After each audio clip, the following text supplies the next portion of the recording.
AML is the second most common cause of leukemia that occurs in children, and the first most common cause in adults. We currently cure about 60 to 70% of children with AML with frontline chemotherapy, and often with hematopoietic stem cell transplantation for the highest risk patients.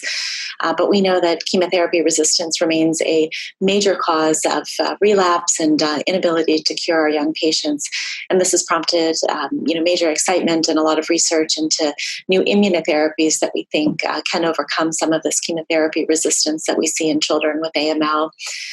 We are probably about 5 or 10 years behind where we want to be, I think, with the development of immunotherapies for children with AML. This has been much, much harder than I think our experience has been with B-cell, ALL targeted immunotherapies. But I think really inspired by the success of both antibody-based and cellular immunotherapies for children with B-cell, ALL, we've really hoped to learn from that lesson and apply such technologies and approaches for children with AML. So I think finally we are entering the age of phase 1 clinical testing of some very exciting immunotherapies, specifically for pediatrics. And in this review paper, we detail some of the antibody-based approaches, antibody-drug conjugate approaches, as well as cellular immunotherapy approaches for children with AML. Some of these are still very much in the preclinical phase of testing in our research laboratories, but I think we're really happy to say that some of these are finally now entering phase 1 or even phase 2 clinical trials for children specifically.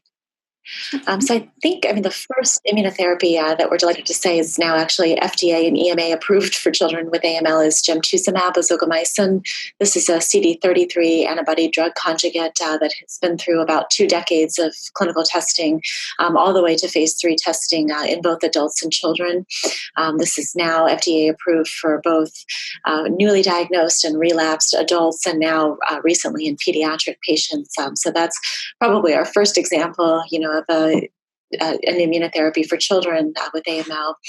And gemtuzumab will be further studied in an upcoming Children's Oncology Group protocol called AML 1831, opening in North America very soon, and is being actively investigated in the UK in the My Child protocol. Some of the other immunotherapies are still a little bit more experimental. We're very interested in learning, in particular, about some of the bispecific antibodies. So these are bispecific T-cell engagers or dual affinity retargeting molecules. Right now in North America, we have a phase 1 clinical trial studying flotetuzumab. This is a CD123 by CD3 bispecific antibody that is now in a first-in-child phase 1 trial. We don't know yet the safety or the efficacy of this because this is an actively ongoing study, but we're hopeful that a medication such as flotetuzumab can help us to overcome some of the chemotherapy resistance that we do see in our young patients, and perhaps have better efficacy in targeting the leukemia stem cell. Another trial that we're very excited about are chimeric antigen receptor, or CAR T cells. We currently have 2 open pediatric-specific CAR T cells in North America. The first is targeting the CD33 protein. This is the same protein that's targeted by gemtuzumab that I mentioned earlier.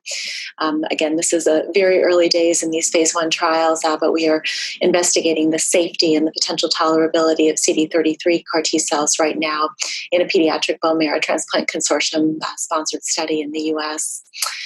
St. Jude also has a CD123 CAR T cell study that just opened.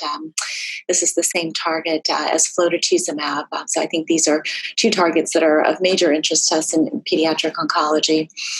And then finally, in the cellular immunotherapy vein, there are several natural killer NK cell trials that are open in the phase 1 or phase 2 space, specifically for children.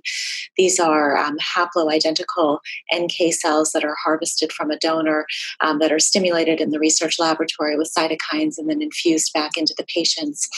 And very exciting data has been presented from adult trials of these cytokine-stimulated NK cells.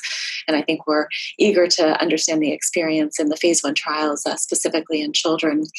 And I think these are not yet approaches available yet in pediatrics, but the potential to combine CAR cells with NK cells has demonstrated very exciting progress in adult hematologic malignancies, and I think will be something to really watch for, specifically in pediatric oncology for AML.